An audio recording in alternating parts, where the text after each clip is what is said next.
तो ब्रेक के बाद आपका स्वागत है। महाराष्ट्र की राजनीति में जो उठापटक मची हुई है पिछले एक हफ्ते से भी ज्यादा वक्त हो चुका है। इस बीच मामला कोर्ट में भी गया और अब शिंदे गुट के जो विधायक है फिलहाल उनको कहीं ना कहीं जो बागी विधायक है उनको राहत मिली है।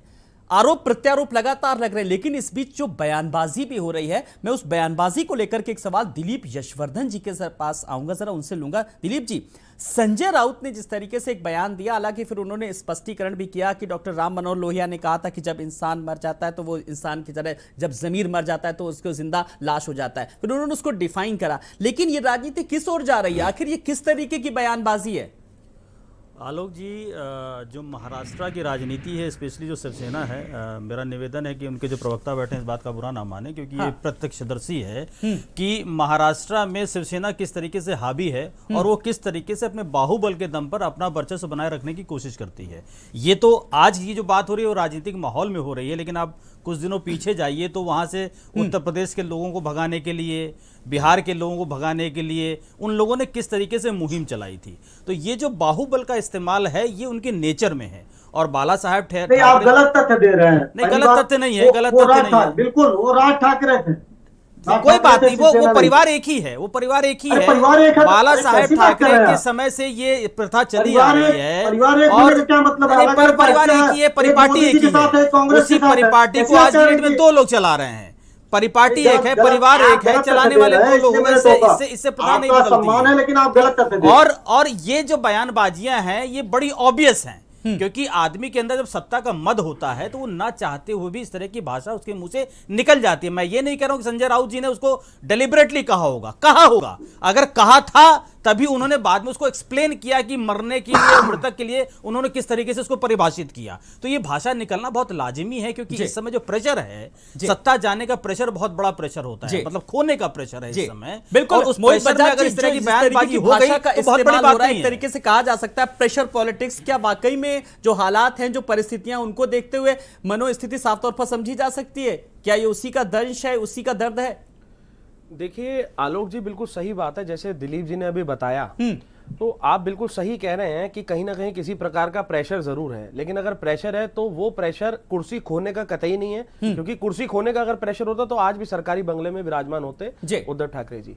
यहां पर प्रेशर है कि हमारे खुद के साथी, आपको दुख कब होता है? दुख तब होता है जब आपके परिवार के खुद के सदस्य आंखों के सामने उनके साथ किसी प्रकार का गलत हो रहा हो, तब उस तरीके की चीजों में आदमी प्रेशर में आ जाता है। और ऐसा ही हुआ जब हमारे शिव सैनिक, क्योंकि हमें जो गुरूर था, हमें जो गर्व था, वो था कि प्रत्येक शिव सैनिक इतना मजबूत होता है कि उसको चाहे सामने वाला पक्ष, पुराने अगर आप बयानबाजी देखेंगे बाला साहेब ठाकरे जी की, तो वो कहते हैं कि आप सब कुछ खरीद सकते हैं, लेकिन एक शिव सैनिक को खरीदने की औकात नहीं है। इस तरीके के उनके बयानबाजी। अच्छा, आपने तमाम सारे बयानों को कोट किया। मोहित बजाज जी, मेरा आपसे बहुत अहम सवाल, एकनाथ शिंदे ने भी जिस तरीके से ये बात कही है कि जिस शिवसेना जिस हिंदुत्व को लेकर के बात करती थी, उस हिंदुत्व को, या यूं कहे कि उस ट्रैक से हटती नजर आई, जिसका खामियाजा उसे भुगतना पड़ा। मानते हैं आप? देखिए यहां पर क्या है, ये भी एक प्रकार से कहते हैं ना कि जब आदमी भटक जाता है तब उसको कुछ भी दिखाई देने लगता है। ऐसा नहीं है। देखिए अरे भाई, आप जनता के प्रतिनिधित्व हैं, जरा सी बात पे भटकेंगे क्या? नहीं, देखिए वो जरा बड़े राज्य का प्रतिनिधित्व कर रहे हैं, वो जरा सी बात पर बिल्कुल नहीं भटकेंगे। मेरा कहने का मतलब ये है कि जब विरोधी एक बात को कहते हैं ना, कि अगर एक चीज को, एक झूठ को 100 बार कहा जाता है, झूठ झूठ झूठ, तब एक बार आदमी को लगने लगता है कि यार कहीं ये बात सच तो नहीं है। तो यही हुआ। अब मैं आपको बता देता हूं, कुछ ही दिन पूर्व उत्तर प्रदेश में महाराष्ट्र के मंत्री आदित्य ठाकरे जी मौजूद थे और वह प्रभु श्री राम की नगरी अयोध्या में गए। जैसे ही हमारे सरकार के 100 दिन पूरे हुए तो हमको आशीर्वाद लेने हम कहां आए? 100 दिन पूरे होते के साथ मैं खुद उपस्थित रहा। महाराष्ट्र के मुख्यमंत्री, मौजूदा मुख्यमंत्री उद्धव बाला साहेब ठाकरे प्रभु श्री राम की नगरी अयोध्या में आके आशीर्वाद लेते हैं और किसी प्रकार का राजनीतिकरण नहीं करते। उन्होंने वहां जो भी अमाउंट दिया, मैं वो बताऊंगा नहीं, लेकिन जो भी उन्होंने दिया वो उन्होंने अपनी पॉकेट से दिया। उन्होंने कहा भी कि राम भक्त है, तो इस पर किसी ने कोई प्रतिक्रिया भी नहीं अपनी जाहिर की, ना कोई क्रॉस क्वेश्चन किया। बड़ी बात, हमारा राम भक्त हैं और उसी भक्ति के लिए आए यहाँ पर। देखिए सवाल उसी से उठेगा जो अच्छा होगा, सवाल उसी से उठेगा जो मजबूत होगा। हमारा हिंदुत्व इतना ज्यादा मजबूत है। सारी मजबूती कहां चली गई? शमसी जी, बड़ा सवाल ये कि लगातार आप लोगों पर यह आरोप लगे कि पर्दे के पीछे और खेल चल रहा है। जिस तरीके से देवेंद्र फडणवीस और एकनाथ शिंदे की भी मुलाकात हुई है, इसलिए सवाल और ज्यादा उठ रहा है। इसलिए बेबाकी से चाहूंगा कि जवाब दें। नहीं, शिवसेना के हाथ से देखिए सत्ता जाती दिख रही है, तो विपक्ष का काम है कि भाई जो केंद्र में है, जो सरकार में जो मजबूत है, उस पर आरोप लगाए। आप ये देखिए कि शिवसैनिक है कौन। मैं मोहित बजाज जी से पूछना चाहूंगा कि क्या एकनाथ शिंदे को आज आप शिवसैनिक मान रहे हैं या नहीं मान रहे? एक बात में सिर्फ अपना जवाब दें, है शिवसैनिक या नहीं है वो बिल्कुल शिवसैनिक उद्धव जी को आप मान रहे हैं? बात खत्म। मैं ट्वीट मैं यही से अपनी बात को आगे बढ़ाना चाहता हूँ कि जब उद्धव जी को मान जब रही है कि वो नहीं मान रही? शिवसैनिक हैं। अरे शमशी जी, अब आप सुनेंगे, उद्धव मैंने जी आपसे को नहीं लेकर कहा। आएंगे तो बच्चे संदीप होंगे। जी, किसी सवाल का जवाब लूंगा। आप अपनी पार्टी में जी। पार्टी में लगता है कि अपनी बात रखने का आपको मौका नहीं मिलता, इसलिए सबकी जी। बात में आपको नहीं, उनके पास बहुत अरे मौके आपकी आएंगे। तो आप अपनी नहीं बात आती रखिए है। शमशी जी, आप मैं अपनी आपको बात अपनी पार्टी में रखिए, यहाँ जिसको मौका दिया जाए शमशी जी, दिया मैं जाए, संदीप जी के पास आऊंगा, ठीक है? जिसको मौका संदीप जी दिया अभी जा सुन रहा लीजिए है। जरा। तो अब आप ये देखें कि एक छोटे से संगठन का दल उसको कहा जाएगा कि 55 छोटे से से 55 संगठन, विधायक, अरे हमने 55 पहले विधायक साल के हमने दल, हाल अगर कर दिया, 39 राजनीति करना सिखाया। अगर अलग हो जाते हैं तो असली शिवसैनिक कौन है? पूरा देश देख रहा है। और आज वो शिवसैनिक की इबादत करेंगे, दूसरे शिवसेना वाले धमकी दे रहे हैं, ध्यान उनके रखिएगा, परिवार हर वालों को छोटी नुकसान चीज पहुंचा दे रहे हैं। एक दिन सुप्रीम बड़ी जरूर कोर्ट होती को है। दखल देना पड़ा आज कि छोटा पुलिस ना कहिए। सैनिकों की रक्षा आज छोटा ना कहिए, पहले अपने दूसरे शब्दों को वापस अजीब लीजिए। विडंबना है। आज छोटा मैंने कैसे इसीलिए कह रहे? कार्यक्रम की छोटे का शुरुआत मतलब में क्या ही है कहा आपका? था कि अगर उद्धव छोटा कैसे कह रहे हैं? आप क्या मतलब समझ रहे हैं? आप क्या मतलब समझ रहे हैं? छोटे का मतलब क्या है? अगर आप छोटा क्यों कह रहे हैं भाई? धर्म रखते हैं, आप छोटा मोटा खोटा ये ऐसे शब्दों का प्रयोग कर रहे हैं भाई। पहले हम आपसे बड़े सम्मानजनक शब्दों का प्रयोग करते हैं, उन्होंने आवाज हम आपकी छोड़ बड़ी दिया, इज्जत करते मगर हैं। कुर्सी हमने नहीं छोड़ा भारतीय है। जनता पार्टी को आवाज छोड़ दिया, भारत में लेकिन जितने भी कुर्सी नहीं बड़े छोड़ा मुद्दे है। रहे तो ये सबसे बड़ा कलाकार का काम 370 उन्होंने इतना किया है। बड़ा आदमी कलाकारी किसने दिखाई है? लेकिन बड़ा सवाल ये, मैं आपसे संदीप जी के पास आ रहा हूं। संदीप जी, मैं आज आपसे इस समस्या का समाधान भी पूछ रहा हूं, और समाधान आपसे मैं इसलिए खास करके पूछ रहा हूं क्योंकि मध्य प्रदेश में जो भी कुछ हुआ आप लोग उससे भली भांति वाकिफ थे, तो वो एक अनुभव आपके साथ है। मैं चाहता हूं आप अपनी बात रखें बेबाकी से। जी संदीप जी। जी, जिस अनुभव की बात आप कर रहे हैं वही वजह है कि ये अब तक सत्ता नहीं बना पाए। इनके एक मंत्री भले कह रहे हैं कि हम बस 2 दिन विपक्ष में रहने वाले हैं। अभी एक केंद्रीय मंत्री ने बयान दिया उसी महाराष्ट्र में बड़ी बेशर्मी के साथ में, तो उन्होंने कहा कि हम 2 दिन विपक्ष में रहने वाले हैं, बाकी सत्ता में आने जा रहे हैं। उसी अनुभव की वजह है कि इतने दिन से ये जो अभी सत्ता से दूर हैं, जो इतनी कोशिश, इतना धन 3000 करोड़ रुपए का जो पैकेज लेकर ये बैठे थे, तो इतना पैकेज देने के बाद भी अभी तक ये सत्ता से दूर है। उसी अनुभव का नतीजा है। और देखिए आलोक जी, बड़ी बड़ी जो है विडंबना है हमारे लोकतंत्र की। शमशी जी मतलब किस हद तक जाकर बात कर रहे हैं ये हमारी कांग्रेस में नहीं सुनी जाती है। अरे भाई, बीजेपी में किसकी सुनी जा रही है? आप बताइए, मीडिया सेल की बैठक कब हुई है? 1 साल हो गए ज्यादा। भाजपा के हमारे बहुत सारे मित्र हैं शमशी जी आपके अलावा भी, वो बताते हैं क्या आप लोगों की दुर्दशा क्या है। इसलिए निजी टिप्पणी मत करिए, पहली बात। दूसरी बात, आप समझिए आलोक जी, जिस प्रोसेस पे हम लोग बात कर रहे हैं, आज ये मुद्दा सिर्फ जो है महाराष्ट्र का नहीं है, पूरे देश का मुद्दा रह गया। आज चुनाव की जरूरत क्यों रह गई है? अलग अलग पार्टियों की आवश्यकता ही नहीं है। फिर सीधे घोषित कर दीजिए इस पूरे देश में सिर्फ बीजेपी का शासन रहेगा, चुनाव नहीं होगा। अगर विपक्ष की भी सरकार आती है तो आप उसको भी तोड़ते हो। इन्होंने राजस्थान में कोशिश की, इन्होंने छत्तीसगढ़ में कोशिश की। ये सर्वविदित है, ये छुपा भी नहीं है। हर तरीके से इन्होंने कोशिश की है। तो आप क्या चाहते हैं? मतलब आप चाहते हैं कि लोकतंत्र की हत्या हो जाए, तो सीधे आप ये सवाल जो उठ रहे हैं, मैं इस सवाल का जवाब दिलीप यशवर्धन जी के पास लूंगा, इसलिए मैं किसी राजनीतिक दल के पास नहीं जा रहा हूं। सर, जो मध्य प्रदेश में जो भी कुछ हुआ उसको भी कहीं ना कहीं एक आधार, एक बेस बनाया जा रहा है, और बीजेपी को लेकर के सवाल उठाए जा रहे हैं कि सब कुछ पर्दे के पीछे से खेल बीजेपी का है। राजनीतिक दृष्टि से इस बात को नकारा तो नहीं जा सकता कि इसमें सारा खेल बीजेपी का है, क्योंकि अगर सत्ता शिवसेना के हाथ से जाएगी तो वो सीधे बीजेपी के खाते में ही आएगी। तो ये कहा जा सकता है कि शिवसेना, इस सारे जो भी आजकल राजनीतिक उठापटक चल रही है, इसके पीछे बीजेपी का हाथ है। और जो वैसे अगर आप इस राजनीति की शुरुआत में जाइए, जब महाराष्ट्र में सरकार बननी थी तो शिवसेना भी हिंदुत्व की राजनीति करते हैं और भारतीय जनता पार्टी भी हिंदुत्व की राजनीति करने के लिए ही मानी जाती है। जो उत्थान हुआ है वो हिंदुत्व की राजनीति से ही हुआ। और जब कुर्सी की बात आई तो ये जो हिंदुत्व की राजनीति थी, जो जनता को जिस बात से ये लोग भ्रमित करते थे, उनके मनोविज्ञान से खेलते थे, लेकिन जब कुर्सी की बात आई तो वो मनोविज्ञान चेंज हो गया और कुर्सी की लड़ाई के लिए किसी ने हिंदुत्व की बात नहीं करी। सत्ता जिसको मिलनी चाहिए थी उसने वो सत्ता हथिया ली। तो यहाँ पर उस समय दिलीप जी, अगर ये था तो भाजपा तो महबूबा मुफ्ती के साथ जो गठबंधन करके कब का हिंदुत्व बेच चुकी है फिर आपके हिसाब से तो। हाँ, मैं कह रहा हूँ, मैं कह रहा हूँ राजनीतिक लाभ के लिए कहीं आपने बेचा, कहीं भाजपा ने बेचा, कहीं शिवसेना ने बेचा, आपने क्यों नहीं बेचा? आपने उत्तर प्रदेश में सपा और बसपा के साथ गठबंधन किया कि नहीं किया? आपने वेस्ट बंगाल में एक ऐसी पार्टी के साथ अलायंस किया जो उसी इलेक्शन में बनाई गई और मुसलमानों का वोट केंद्रित था। आपने किया कि नहीं किया? हर आदमी ने किया। जब जिसको मौका लगा अपना राजनीतिक लाभ लेने के लिए सबने किया। आप उससे अछूते नहीं है। नहीं, तो हम तो हिंदुत्व की राजनीति करते ही नहीं, तो हम उसमें बेचने का सवाल ही नहीं है ना। अरे आप राजनीति तो करते हैं, आप राजनीति तो करते हैं, मौका परस्त राजनीति तो आप भी करते हैं कि नहीं करते हैं? अगर मौका पर राजनीति नहीं करते तो आम आदमी पार्टी जिसने आपके कंधे पे चढ़ करके पार्टी बनाई उसके साथ आपने अलायंस कर लिया। वही आम आदमी पार्टी जो आपकी दुर्विरोधी थी, इंडिया अगेंस्ट करप्शन का नारा लेकर के रामलीला मैदान में जिसने धरना दिया, आपने चैलेंज दिया उसको, उसने राजनीतिक पार्टी बना के आपको हटाया और बाद में आपने राजनीतिक लाभ के चलते किसी से अलायंस कर लिया, तो आपने भी तो बेचा। कांग्रेस का दोष नहीं है। इसको हिंदुत्व न कह लीजिए, इसको हिंदुत्व ना कह लीजिए। मैं बता दूं कि आपने क्या बेचा। हर पार्टी ने भारत के प्रजातंत्र को बेचा। हर पार्टी ने भारत के प्रजातंत्र को बेचा, प्रजातंत्र को बदनाम किया, प्रजातंत्र की परिभाषा को बदला और प्रजातंत्र का कोई मोल नहीं छोड़ा, चाहे आप हो और चाहे कोई पार्टी हो।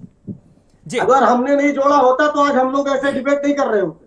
नहीं, आपने कहा छोड़ा? बात लोकतंत्र की दुहाई सब दे रहे हैं, कौन कितना फॉलो कर रहा है, कौन कितना मान रहा है, ये बड़ा सवाल है। मैं एक बार हरीश चंद जी के पास आ रहा हूं। हरीश जी, कुल मिलाकर के जिस तरीके से अब जो सवाल उठ रहा है, अब आप लोगों का फिलहाल अब किस तरीके से अगला कदम क्या होगा पार्टी का, जरा जानना चाहती देश की जनता। आलोक जी, हाँ, सबसे पहले हम तो ये बता रहे हैं कि जो भी कार्य होना चाहिए था वो विधानसभा में होना चाहिए था। प्रत्यक्ष अप्रत्यक्ष जो भी बातें हैं शिवसेना के उद्धव ठाकरे से उनको बात करनी चाहिए थी, और जाकर के सूरत में और गुवाहाटी में जितना ये जो खेल हो रही है इसका कोई मतलब हमारे समझ से नहीं है। यह सिर्फ भाजपा के सारे इशारे पर सारी कार्यवाहियां की जा रही हैं, सारा खेल खेला जा रहा है। अच्छा, दूसरे नंबर पर की चीज ये है, आपको बताना चाहेंगे कि अभी ने कोर्ट ने अब इसमें इंटरफियर किया है, तो 3 तारीख को उनसे शपथ पत्र मांगा है और 5 को जो है स्पीकर को बुलाया है और 11 को फिर जो फैसला कोर्ट देगी और उस पर आगे कार्यवाही होगी। अब तो मामला कोर्ट में गया, लेकिन तब तक तो सरकार जो अपने जगह पर है वह कायम है और सरकार चल रही है, चलेगी जी। लेकिन इस बीच सरकार को जोड़ तोड़ की साजिश शमसी जी आप लोगों पर लग रहे हैं। लेकिन एक सवाल है जिसका जवाब देश की जनता जानना चाहती है, मैं बेबाकी से मैं पूछूंगा कि कुछ ऐसा हुआ अचानक, ऐसा क्या होगा जो अचानक से जो विधायक थे वो बागी हो गए? नहीं, देखिए, विधायक तभी बागी होते जब उनकी पार्टी में सुनी नहीं जाती। और अंदर खाने से यही खबर है कि जब से इन्होंने मुख्यमंत्री पद की शपथ ली थी ये जनता से मिलते नहीं थे।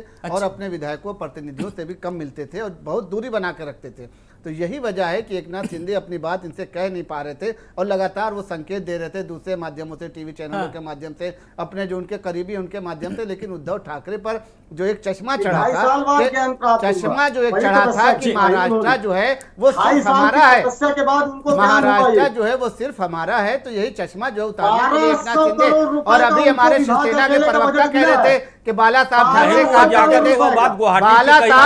कहा करते थे कि शिव सैनिक खरीदा नहीं जा सकता, और यही अभी बयान दे रहे हैं कि शिव सैनिक बिक गए, शिवसेना के विधायक बिक गए, शिवसेना के विधायक बागी हो गए। देश की तो जनता यही समझ में नहीं आ रहा है, विधायक खरीदे गए शिवसेना के हैं और विधायक बीजेपी खरीदी। अभी की जबकि इन्होंने कबूल भी किया कि नहीं भाई एकनाथ शिंदे भी शिवसेना के हैं। तो क्या इतना सत्ता शिव सैनिक का विधायक होता है कि बिक जाए? बिकता तब है जब उसकी अंतरात्मा मर जाती है। और ये कहा संजय राउत ने जब कह दिया कि भाई वो मर गए हैं, तो क्या जरूरत है उद्धव ठाकरे को कहने की कि आइए मुख्यमंत्री बन जाइए? सिंधे की मरे आदमी को आप सरकार देना चाहते हैं, बड़ी अजीब बना है। अरे थोड़ा सा फिर दल अपना से संगठन बात से व्यवहार बात करते। करने से पहले सोचना लेकिन चाहिए यहाँ कि तो आप मामला क्या कह गुल रहे हैं, खिला क्या रही है नहीं कह रहे हैं। भाजपा। देश के हालात महाराष्ट्र के, और वहां पर उद्योग नगरी कहा जाता है, और वहां पर इस तरीके के हालात सरकार है कि घरों पर हमला किया जा बहुत रहा है, अस्थिर सुप्रीम ढंग से कोर्ट को चल दखल रही थी। देना पड़ रहा है। सरकार ये क्या को नैतिकता अस्थिर के करने आधार का पर सारा इस्तीफा काम देने वाली भाजपा बात ने नहीं किया है। है। अरे मैं तो दखल यही नहीं कहूंगा देना बजाज पड़ा जी है, के माध्यम सुप्रीम से, कोर्ट गए हैं। मोहित बजाज के माध्यम से मैं यही कहूंगा कि अगर उनकी पार्टी उनकी बात सुनती है तो वो कहें कि शिवसेना होने के नाते, धर्म के नाते, इंसानियत के नाते महाराष्ट्र को बचाने के लिए एक नाथ शिंदे के हाथ में अच्छा कमान दे लेके देना तो आप चाहिए इतना और इस्तीफा दे देना आप चाहिए। शमसी जी आप इतना शमसी नसीहत दे रहे हैं, आपकी आप तो एक बात सुनी नहीं करिए जाती है, आप लेकिन लोग आपके ईडी के माध्यम जरिए से मैं डराएंगे जरूर नहीं। कहना ये चाहूंगा कि जो ये सवाल सवाल उठा नहीं है। ये भी कहिए, ईडी ये भी कह दीजिए जो सवाल उठा है मैंने इसलिए कहा। ईडी हाँ। स्वतंत्र संस्था है, उसमें सरकार का या भारतीय जनता पार्टी का लेना देना नहीं। चलिए स्वतंत्र ये अब आप है। शिवसेना को बता दीजिए, शिवसेना को बता टाइमिंग दीजिए। बड़ा गलत है। देखिए पता है। मोहित बजाज जी देखिए शिवसेना को अच्छी अब तरीके साफ से हो गया, पता है, वो जानकारी पूरी स्वतंत्र दे दी संस्था है। जी। और ऐसा नहीं है कि कोई भाजपा के नेताओं इस पे देश ईडी की का जो चाबुक भी नहीं संस्थाएं चलता है। स्वतंत्र हैं, जब उसको भी ऐसा स्वतंत्र रहने लगता लोग है देते, कि इनके तो पास वास्तव जो है में स्वतंत्र भ्रष्टाचार रहते, किया लेकिन इन्होंने, लोग रहने ये कहाँ दे रहे हैं भ्रष्टाचार में स्वतंत्र? लिप्त है, तो उनके ऊपर ईडी की कार्रवाई किसी की को जाती अस्थिर रहने है। दे रहे हैं, संस्था अलग है, किसी को स्वतंत्र रूप ईडी से सीबीआई सबका अपना रहने दे अलग रहे अलग हैं। काम है। चलिए मोहित बजाज जी अब देखिए ईडी की बात की जा रही है, अब सरकार साफ तौर पर कह रही है कि भाई उसमें सरकार का क्या रोल है। आप लोग कह रहे हैं कि ईडी के जरिए डराया जा रहा है विधायकों को। देखिए एक चीज़ मैं कहूँगा, क्योंकि अभी मैं लगातार सुन रहा था जो हमारे एनसीपी के प्रवक्ता बैठे हैं हरीश जी है ना, और दिलीप जी बैठे हुए हैं, मैं उन लोगों को भी सुन रहा था बड़े आराम से। देखिए क्या है, बिल्कुल मैं आपकी बात से सहमत हूँ कि राजनीति जो है उसमें सुधार की ज़रूरत है। जैसे हम कहते हैं ना कि अगर हमारी बॉडी भी इधर उधर भाग रही होती है तो हमको सुबह योगा करना होता है, तो राजनीति को भी इस समय योगा की बहुत ज्यादा जरूरत है। कारण ये है कि अगर कोई विरोधी है, अभी जैसे शमसी जी बैठे हुए, तो शमसी जी को ऐसे लग रहा है कि भाई साहब मैं राष्ट्रद्रोही हूं, मैं उनका दुश्मन हूं, मैं खा जाऊंगा। अरे भाई साहब मैं भी भारतीय हूं शमसी जी, आप हमारे भाई हैं। अगर अरे मेरी बात तो सुनिए, मैं आपके सिर्फ आप ही की बात नहीं कर रहा हूं, मैं आपकी पार्टी की बात कर रहा हूं। भारतीय जनता पार्टी को यह जरूर ध्यान देना चाहिए कि ईडी, सीबीआई या जितने भी इस प्रकार के जो भी पर्टिकुलर कॉन्सेप्ट्स हैं, जितनी भी ऐसी संस्थाएं हैं, उनका गलत इस्तेमाल ना किया जाए, क्योंकि आप लोगों की जो टाइमिंग होती है ना वो गलत हो जाती है। अब बताओ, चलिए टाइमिंग को लेकर के सवाल उठे कई बार। चलिए मेरा मुद्दा ईडी की कार्रवाई, लेकिन कुल मिलाकर के जो पल जो हालात बदल रहे हैं, दिलीप जी जो खेल चल रहा है, खिलाड़ी खेल खेल रहे हैं, लेकिन इस पूरे घटनाक्रम में बहुत आज की डिबेट का सबसे अहम सवाल है आपसे कि इस खेल का आयोजक कौन है। इस खेल का आयोजक है कुर्सी, और उस कुर्सी को कौन पाना चाहता है उसके पीछे बहुत सारे लोग रेस में दौड़ रहे हैं। उसमें सबसे पहला नंबर अगर किसी का आता है तो वो भारतीय जनता पार्टी का आता है, इस पर कोई दो राय नहीं है। और भारतीय जनता पार्टी अपने अलायंस के साथ मिलकर के उस कुर्सी पर काबिज होना चाहती है, जिसके पीछे ये सारी रणनीति बनाई गई है। ऐसी ही रणनीति मध्य प्रदेश में भी कभी ऐसी ही रणनीति कभी मध्य प्रदेश में भी हुई थी। लेकिन मेरा ये कहना है शमसी भाई, मैं अपनी बात को कह लूं फिर आप कहिएगा। मेरा ये कहना है कि जितने विधायकों को लेकर के अब ये खेल रचा गया है, अगर इतने विधायक टूट के चले भी जाएंगे, और मैं फ्लोर टेस्ट के रूल्स की अगर बात कर लूं तो फ्लोर टेस्ट के हिसाब से सरकार तब भी भारतीय जनता पार्टी की बनने वाली नहीं है। यह जरूर हो सकता है कि जैसे अभी ईडी का प्रेशर संजय राउत को दिखाया गया है, उसी तरीके से और लोगों को प्रेशर दिखा करके और ज्यादा विधायक तोड़े जाएं।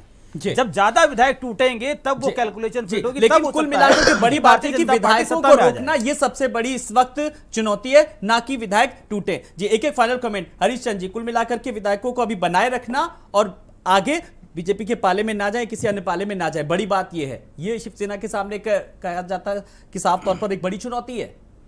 सभी विधायक अपने जगह स्थिर हैं, और जब फ्लोर टेस्ट के लिए सारी बातें हो रही थी कि भाई विधानसभा में फ्लोर टेस्ट कराया जाए, हमारी बहुमत है, सरकार की नहीं है, तो विधानसभा में होना है ना, कि गुवाहाटी में होगी और सूरत में होगी जी, तो उन लोगों को आना चाहिए था। नहीं, लेकिन बड़ी बात यह कि 39 विधायक अभी किस तरीके से शिंदे पाले में है, फिर फ्लोर टेस्ट फिर कैसे होगा?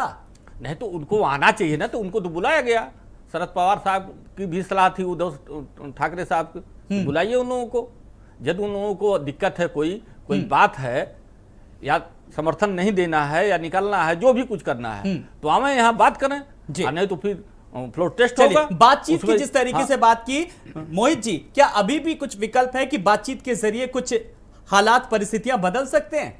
देखिए बिल्कुल सही बात है, अगर सामने कोई आए तो बातचीत तो नो डाउट होगी और सामने आना इसलिए बहुत ज्यादा जरूरी है जी। और बिल्कुल देखिए विरोधियों के लिए भी यहाँ मैं एक बात बोलना चाहूंगा कि जिस सरकार के लिए कह रहे थे कि 2 दिन नहीं चलेगी, उसने पूरे 2 साल कंप्लीट कर लिया और अब तीसरा साल पूरा होने जा रहा था, तो यही है। और आप 2.5 सोचिए साल हो गया सरकार हमें गर्व है कि इतनी ज्यादा मजबूती से वहां सरकार काम कर रही है, उसको गिराने में इनके पसीने छूट जा रहे हैं लेकिन गिरा नहीं पा रहे, लगे हुए हैं दिन रात भर लगे हैं लेकिन गिरा नहीं पा रहे, तो इस बात का हमें गर्व है। लेकिन सामने आए आप यथास्थिति बनाए रखने के लिए और किस तरीके से रोकने के लिए क्या कुछ कांग्रेस अपनी ओर से कोशिश कर रही है? एक फाइनल कमेंट आपसे भी।